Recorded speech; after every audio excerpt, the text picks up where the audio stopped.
감사합니다. 성경 봉독하겠습니다. 오늘 주신 하나님의 말씀은 느헤미야 2장 1절에서 9절입니다.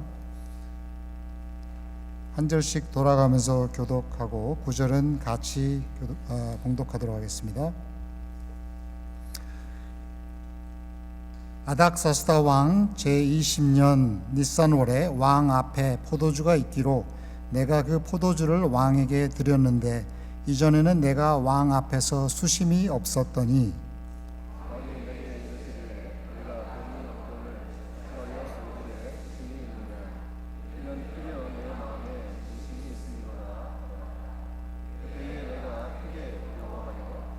왕께 대답하되 왕은 만세수를 하옵소서. 내 조상들의 묘실이 있는 성읍이 이제까지 황폐하고 성문이 불탔사오니 내가 어찌 얼굴에 수심이 없사오리까 하니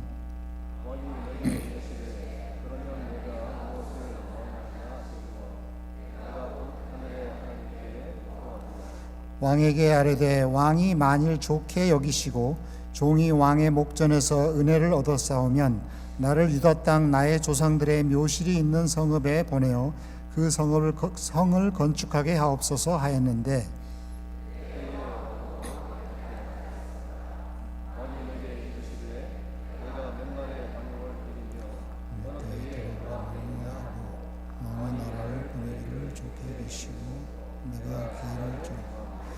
내가 또 왕에게 아뢰되 왕이 만일 좋게 여기시거든 강 서쪽 총독들에게 내리시는 조서를 내게 주사 그들이 나를 용납하여 유다에 들어가기까지 통과하게 하시고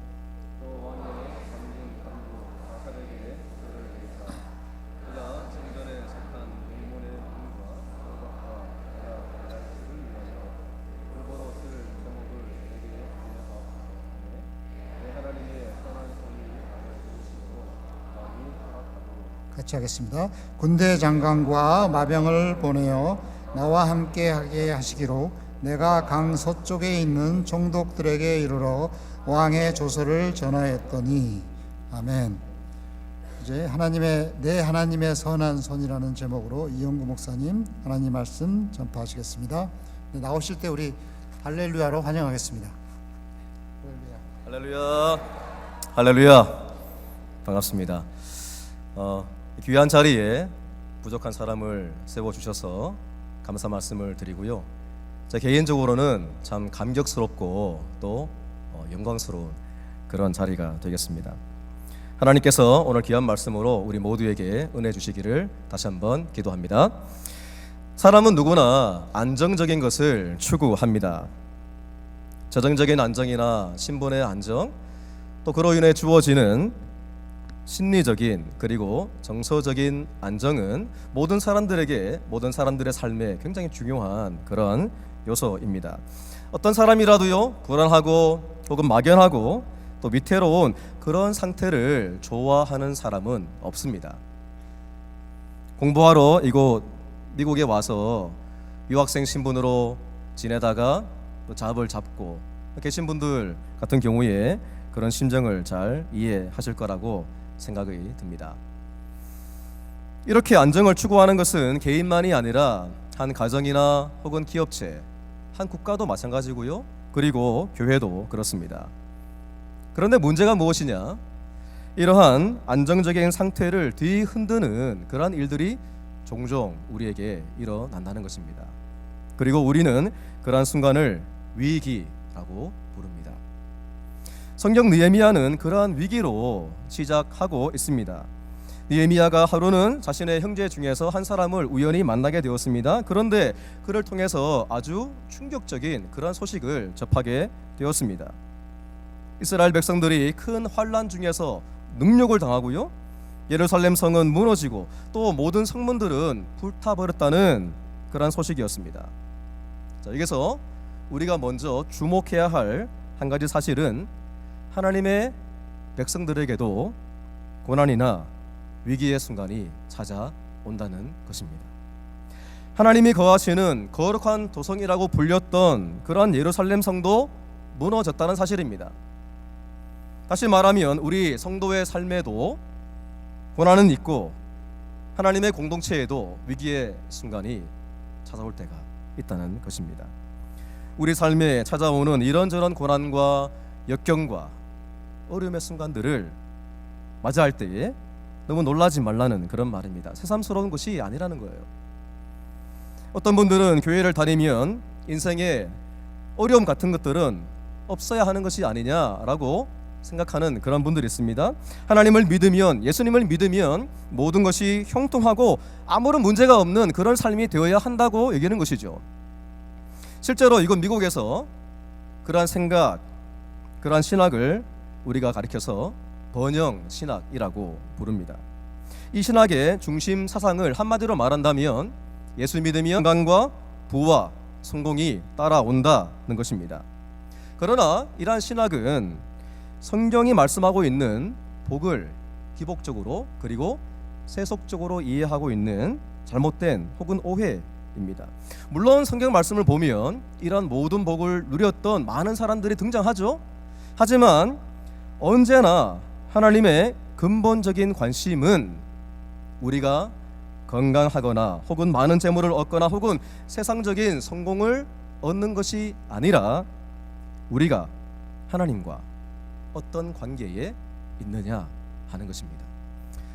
만일 건강이 우리로 하여금 내 자신을 더 의지하게 만들고 하나님을 멀리하게 만든다면 하나님은 우리에게 고통과 아픔을 주실 수가 있습니다. 우리가 하나님보다 돈을, 물질을, 재물을 더 숭배하는 그러한 지경이 된다면 하나님은 우리에게 가난을 허락할 수도 있다는 것입니다. 성공이 우리를 신앙에서 멀어지게 하고 교회를 떠나게 한다면 하나님은 우리에게 실패의 순간을 허락할 수도 있다는 것입니다. 다시 말씀을 드리면 건강이나 재물이나 성공 그 자체가 복은 아니고요, 가난, 질병 혹은 실패 그 자체가 저주는 아니라는 것입니다.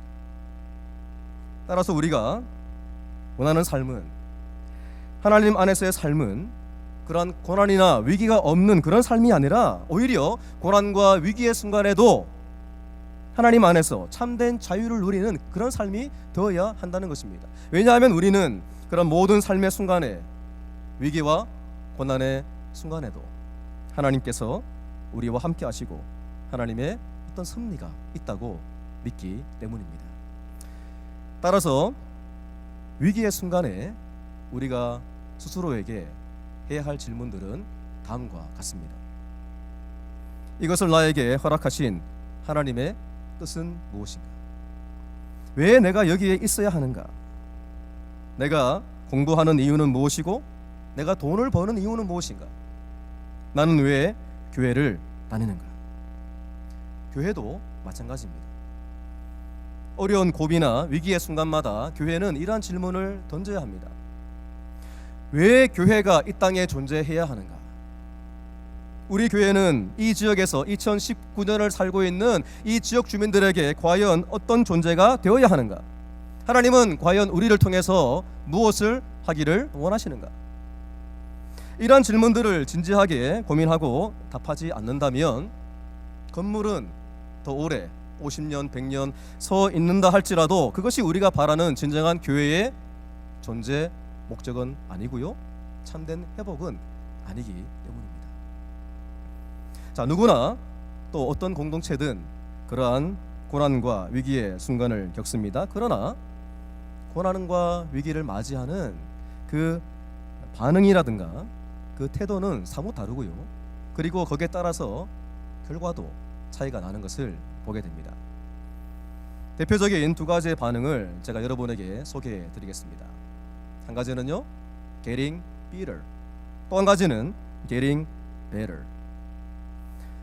왜 나에게 이런 고난을 주셨냐고, 왜 이런 위기를 겪게 하시냐고 하나님을 향해서 원망을 쏟아내며 억울한 마음에 쓴뿌리를 키우는 그러한 분들이 있고요, 같은 위기를 겪지만 그러한 모든 위기를 통해서 하나님의 뜻을 찾고 깨달아서 이전보다 더 나아진 성장과 성숙을 이루는 그러한 분들이 있다는 것입니다.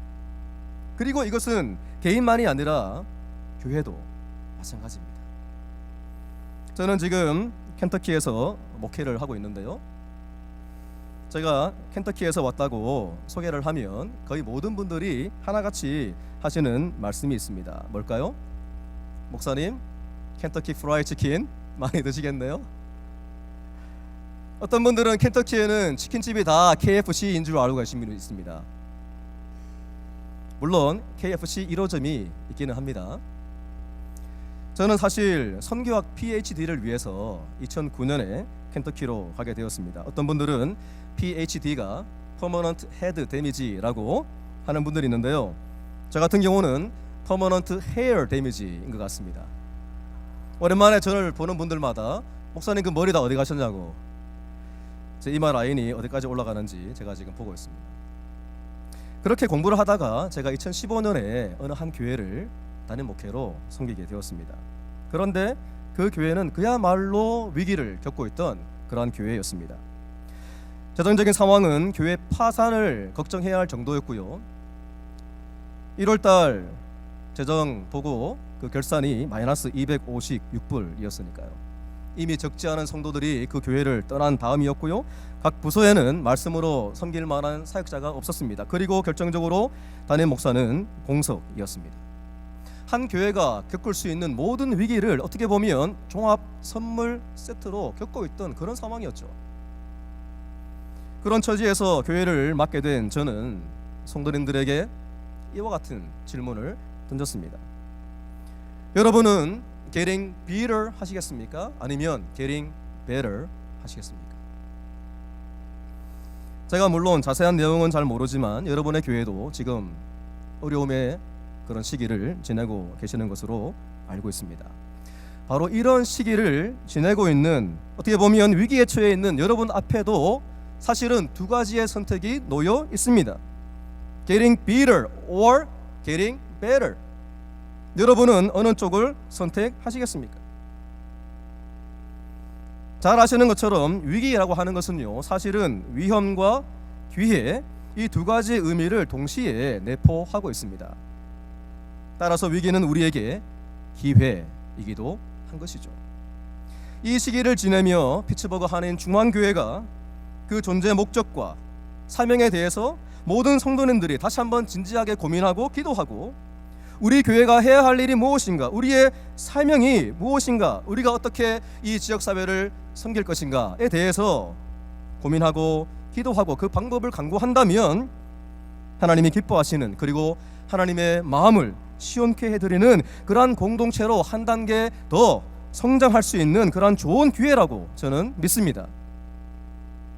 여러분, 저도요 이 교회에서 2년을 보냈지 않습니까? 아까 말씀하신 것처럼 피츠버그 신학교에서 유학생으로 있는 동안에 제가 정말 과분한, 너무나 큰 사랑을 받았습니다.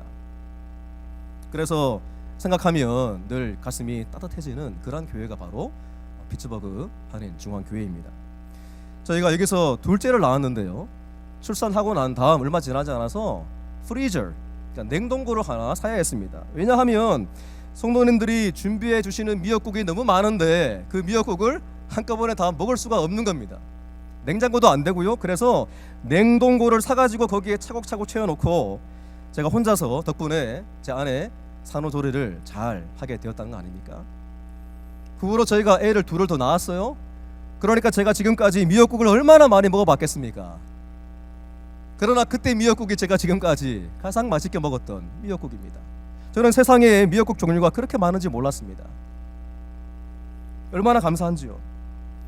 저뿐만이 아니라 이 교회를 거쳐가신 모든 분들이 한결같이 하는 말이 있습니다. 내가 떠나보니까 중앙교회가 얼마나 좋은 교회였는지 알겠다. 여러분, 중앙교회는 그러한 오랜 역사의 저력과 아름다운 사랑의 전통을 가지고 있는 그런 교회입니다. 저는 여러분들이 그런 자부심을 좀 가지면 좋겠습니다. 물론 지금 주어진 이 위기의 시기를 잘 극복하는 것이 쉽지는 않을 것입니다. 우리 모두에게 더 많은 헌신과 희생과 섬김을 요구할 것입니다. 언제가 되면 이 모든 것이 다 해결될 것이라고 하는 그러한 기약도 없기 때문에 막연하고 힘들 수도 있습니다. 그러나 위기를 위험으로만 보지 않고 기회로 삼으면 반드시 더 위대한 공동체로 거듭날 줄로 믿습니다. 할렐루야. 물론 위기를 극복하고요, 개인적인 삶이나 한 공동체가 새롭게 세워지는 일이 간단한 일은 아닙니다.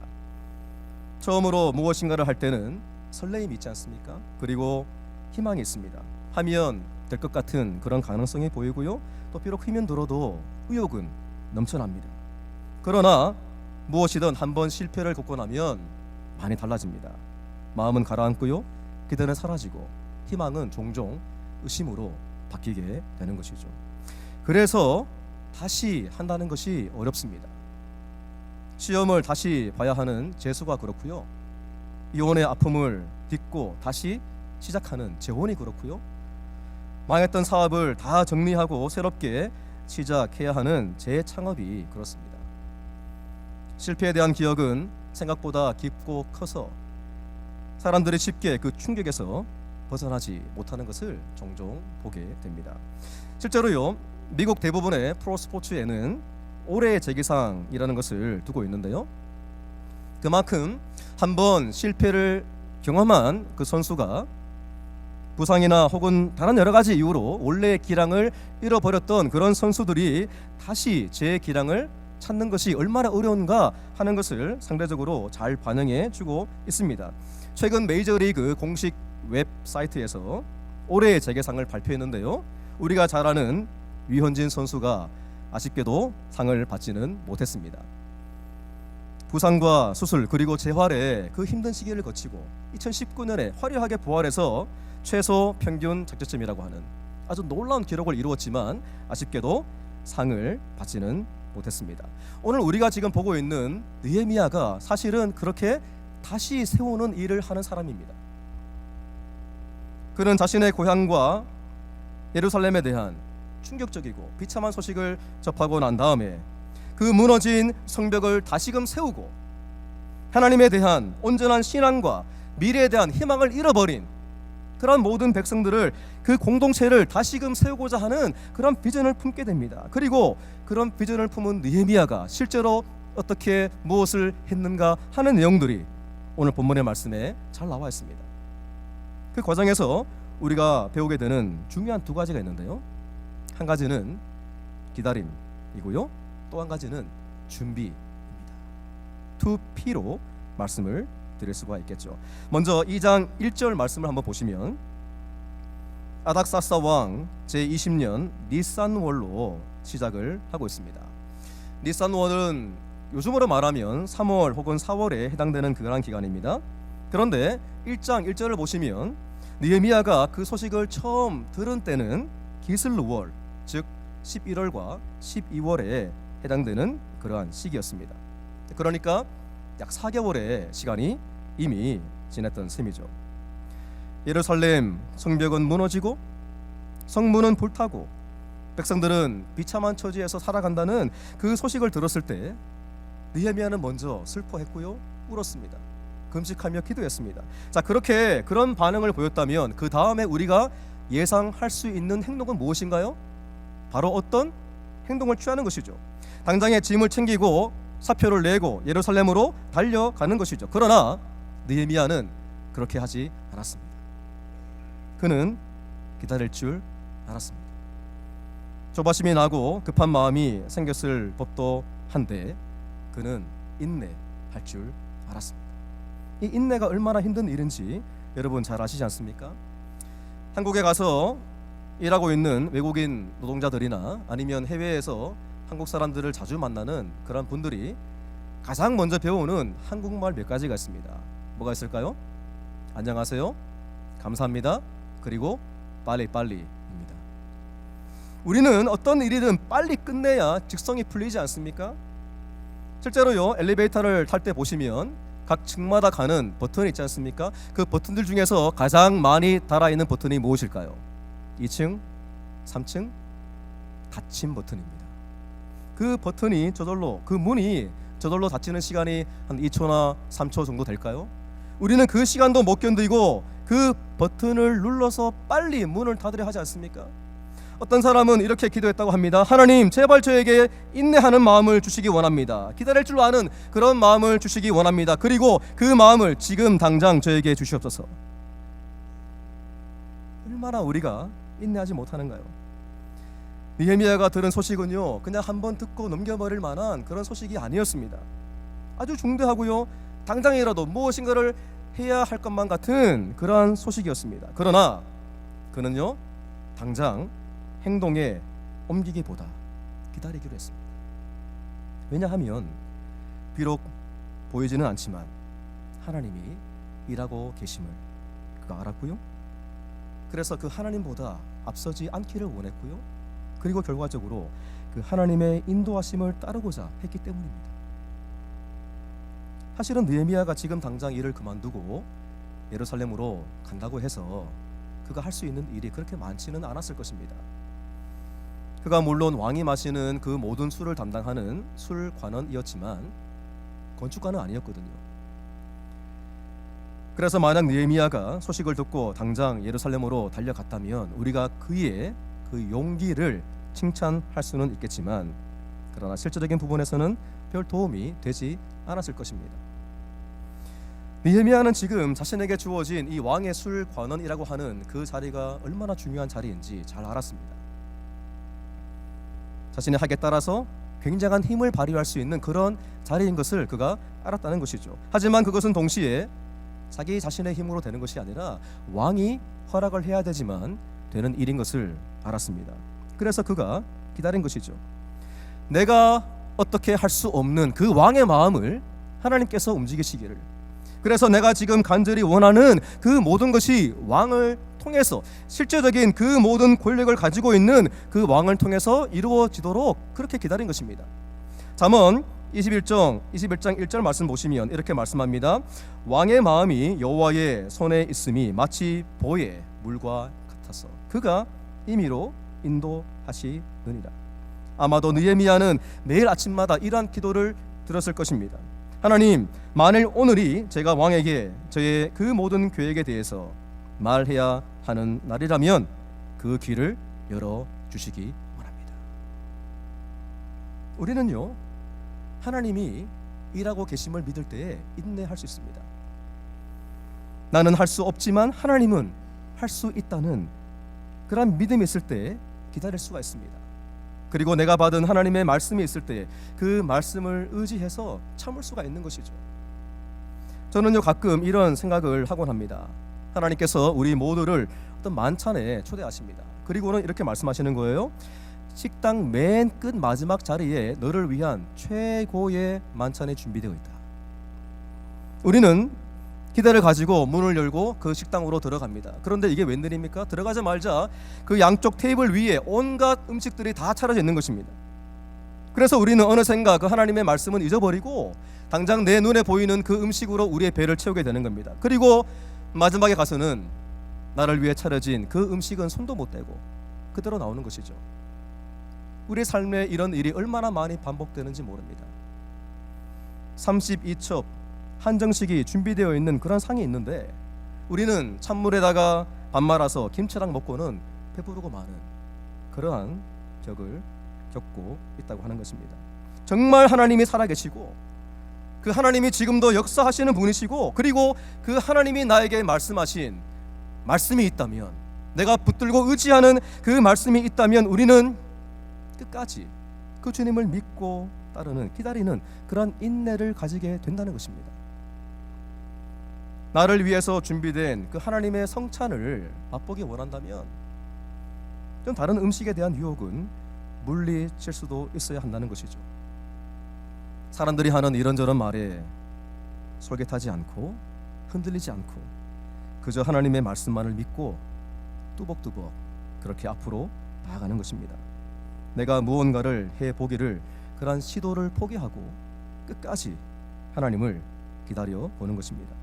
만일 느헤미야가 기다리지 않고 성급하게 행동을 취했다면 왕이 지금 베풀어준 오늘 말씀에 나와 있는 그 모든 호의는 물론이고요, 자신의 안전마저도 장담하기 힘든 그런 상황이 되었을 것입니다. 느헤미야의 기다림은 믿음의 표현이었고요, 동시에 가장 지혜로운 그러한 선택이었습니다. 자, 기슬롤부터 니산월까지 약 4개월이라고 하는 시간 동안 느헤미야는 기다렸지만 그가 그냥 시간만 보낸 것은 아니었습니다.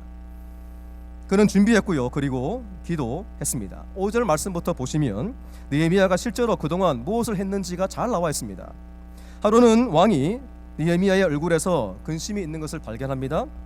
사실 고대 시대에는 왕 앞에서 그런 모습을 보인다는 것 자체가 금기 사항이었습니다.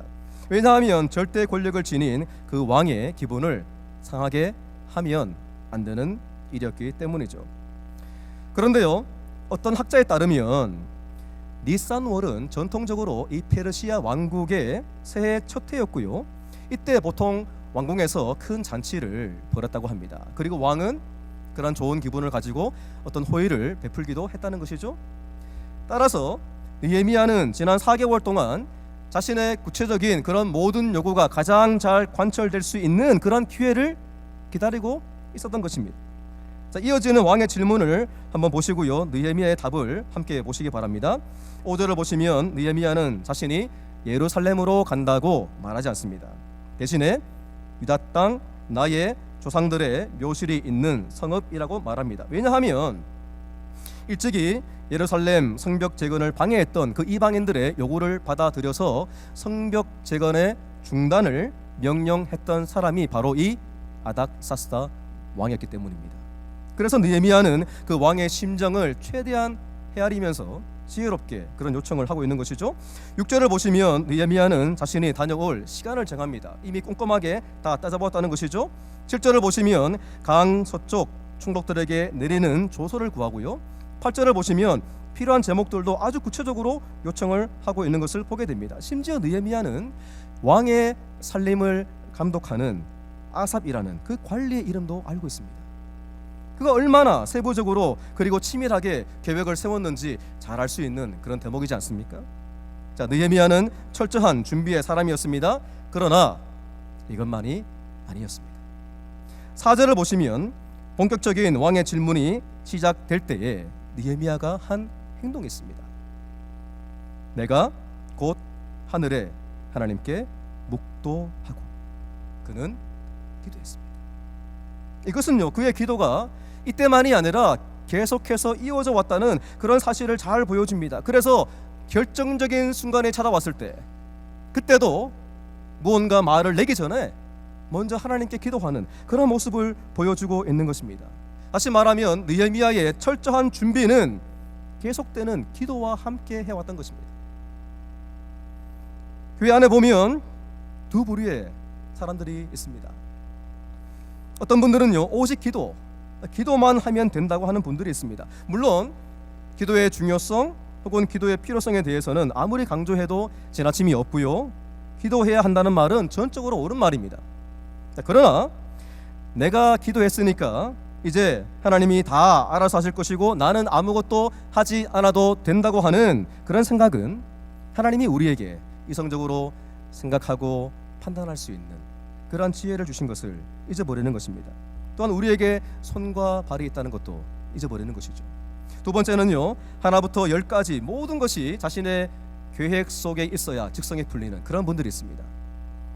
그런 분들에게 기도는 어떻게 보면 시간 낭비와도 같고요, 또 기도하는 시간에 하나라도 더 준비할 수 있고 그렇게 하는 것이 가장 최선의 준비하는 방법이다, 이렇게 여기시는 분들이죠. 그러나 이런 분들은 내일 일은 물론이고 바로 한 치 앞도 알 수 없는 우리 인간의 한계를 잊어버리고 있는 그런 분들입니다. 따라서 기도와 계획, 기도와 준비는 서로 상반되는 것이 아니고요, 기도하며 준비하는 것이 우리 인간의 책임을 다하는 것이고요, 또한 준비하는 가운데 계속해서 기도하는 것이 하나님을 향한 우리의 믿음을 보이는 그러한 자세인 것입니다. 특별히 큰 일일수록 잘 준비해야 합니다. 큰 비전을 품을수록 철저한 준비가 필요합니다. 나는 준비하지 않고 하나님만 기대한다면, 하나님만 바라본다면 그것은 복권처럼 유행을 바라는 그런 마음이나 다름이 없기 때문입니다. 시험에서 좋은 성적을 기대한다면 책을 펴서 공부를 해야 하고요, 많은 사람들에게 감동을 주는 그러한 연주를 원한다면 매일같이 정기적인 시간에 연습을 해야 하는 것입니다.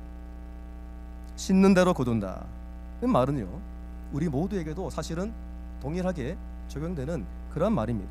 심지 않고 거둘 수는 없는 노릇이기 때문입니다. 그런데요, 놀라운 것은, 그리고 너무나 감사한 것은, 하나님은 때로 우리가 심은 것, 우리가 준비한 것, 그 이상으로 주시는 분이라는 사실입니다. 다시 말해서 하나님은 우리에게 플러스 알파를 주시는 분이라는 사실입니다. 예를 들어서 내가 내 능력으로 혹은 내가 가진 것으로 내가 할 수 있는 모든 것을 다 합친 정도가 100이라고 한다면 최선을 다해 준비하고 노력하고, 그러나 하나님을 의지할 때 하나님은 그것이 때로 110이 되게도 하시고요, 또 때로는 120이 되게도 하신다는 것입니다. 여러분, 이것이 바로 은혜입니다. 제가 한국에서 신학교를 다닐 때 교회 사역에다가 또 대학교 캠퍼스 사역으로 참 많이 바빴습니다. 그러다 보니까 수업마다 매주 내는 그런 과제가 있었는데요, 제가 처음 몇 번은 내고 그 다음은 포기했습니다. 그리고 기말고사 파이널 볼 때가 되었는데 정말 제 마음이 간절해지는 거예요. 이런 기도를 드렸습니다. 하나님, 제가요 다른 것도 아니고 그동안 주어진 사역을 감당하느라 많이 바빴지 않습니까? 대학교 학생들과 중고등부 아이들을 돌보느라 바빴는데 제발 저런 좀 도와주세요. 이런 마음으로 공부를 했습니다. 그리고 시험 보는 바로 전날에 문득 그동안 내지 못한 과제도 내야겠다는 그런 생각이 들었습니다. 잠을 충분히 자고 좋은 컨디션으로 시험을 보느냐, 아니면 점수도 얼마 되지 않는 그 과제를 해서 내느냐, 제가 고민하다가 거의 밤을 새다시피 하고 그 모든 과제를 다 해서 냈습니다. 그런데요, 그 다음날 시험 문제가 어떻게 나오는지 아십니까? 그 과제에서 다 나왔습니다. 저는 바로 몇 시간 전에 잠을 안 자고 다 준비한 그런 질문이 아니었습니까? 제가 그 학기에 장학금 받았습니다. 우리는 기본적으로 자신이 할 수 있는 그 모든 일에 최선을 다해야 합니다. 요령 피우지 말고요, 열심을 다해야 준비해야 됩니다. 그러나 동시에 그렇게 했더라도 나 자신을 의지하지 말고 그렇게 준비하고 노력한 나를 의지하는 것이 아니라 하나님의 도우심을 바라보아야 하는 것입니다. 그럴 때 우리는 우리가 생각지 못했던 그 하나님의 플러스 알파 은혜를 누리는 삶이 될 것입니다. 저는 여러분의 삶에 그러한 하나님의 플러스 알파가 은혜가 넘치시기를 간절히 축원드립니다. 여러분, 내가 할 수 있는 일이 전부라고 그렇게 얘기하지 마시기 바랍니다. 내 눈에 보이는 현실로 하나님의 가능성을 제한하지 마시기 바랍니다. 하나님이 하시고자 하면 막혀있던 모든 문들은 열릴 것이고요, 불가능은 가능이 되고 절망은 희망이 될 것입니다. 그것이 바로 오늘 말씀에 내 하나님의 선한 손, 그 손을 맛보고 누리는 삶인 것입니다. 말씀을 정리합니다. 개인에게도 교회에게도 위기의 순간은 찾아오기 마련입니다.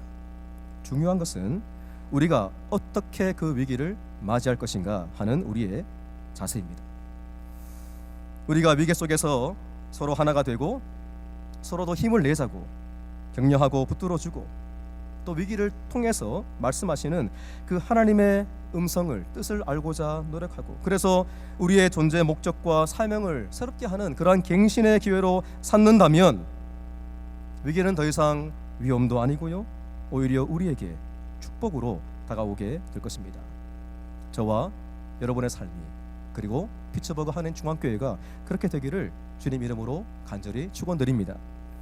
또한 위기를 겪고 난 다음에 무엇이든 다시 시작하는 일은 쉽지 않습니다.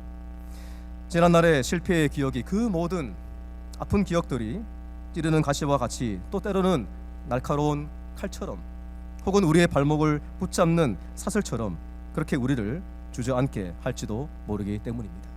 그러나 하나님이 우리와 함께 하시는 한, 그 하나님의 전능하신 선하신 손이 우리를 붙드시는 한, 우리는 언제든 다시 시작할 수 있습니다. 우리 인생은요, 내가 얼마나 많이 실패했느냐로 결정되지 않을 것입니다. 오히려 그 실패의 순간마다 내가 하나님을 의지하고 다시 일어섰느냐로 결정이 되게 될 것입니다. 아무쪼록 우리 모두가 하나님을 의지하고 하나님의 그 손을 붙들고 날마다 다시 일어서는 여러분 되시기를 다시 한번 축원드립니다. 우리 기도하겠습니다. 우리 기도할 때에 말씀을 기억하시며, 하나님, 내 삶에 주어지는 그 모든 어려운 순간들, 위기와 역경과 좌절의 순간들, 그 순간에도 나와 함께 하시고 나를 붙드시는 그 하나님의 전능하신 선하신 손이 있음을 믿음으로 나가기 원합니다. 좌절하지 않고 주저하지 않고 끝까지 주님 믿는 믿음으로 한 걸음 한 걸음 나아가는 그런 삶이 되게 하시고, 그래서 마침내 하나님의 플러스 알파 은혜를 누리는 그런 삶이 되게 원합니다. 기도하시고요. 특별히 우리 교회를 위해서 함께 기도하기 원합니다. 하나님, 이 시기를 지내며 과연 주님의 교회의 사명이 무엇인지, 하나님이 우리 교회를 세우신 존재의 목적이 무엇인지, 우리 모든 성도가 더 하나 되어지고 더 서로 격려하고 세워주고 인정하는, 함께 기도하며 준비하는 이런 모든 과정을 통해 하나님이 우리 교회를 더 힘있게 더 크게 쓰시는, 사용하시는 그 놀라운 역사를 우리가 함께 맛보기 원합니다. 누리기 원합니다. 이런 제목 가지고 함께 통성으로 잠시 기도하겠습니다. 아버지